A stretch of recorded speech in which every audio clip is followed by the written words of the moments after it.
Welcome everyone to another episode of 2 Minutes with Harback, where we ask an industry expert two simple questions about the market.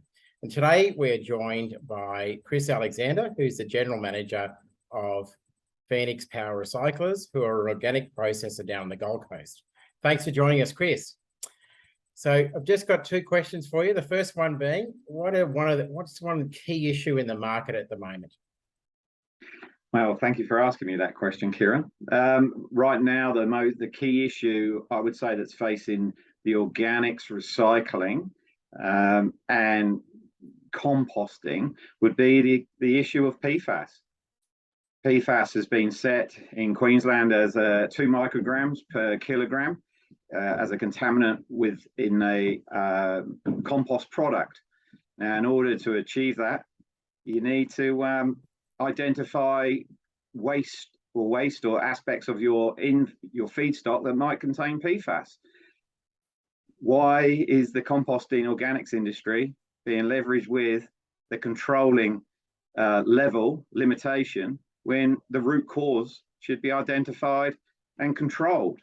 It's a very short view of how to control this problem.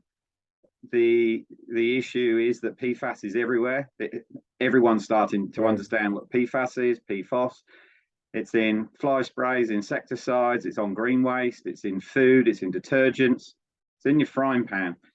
And the composting industry is being placed as the gatekeeper on organic matter in an environment where we're trying to divert more product away from landfill, which is a higher level carbon emitter, to composting, which is a lower level of carbon emitter.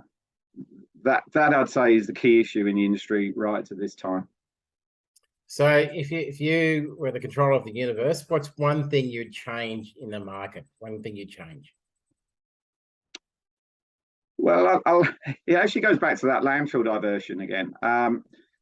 So there are waste streams. We're approached with probably a one waste stream a week that we're asked if we can accept for composting. And we review it. We have limitations around what you can compost in terms of chemically treated.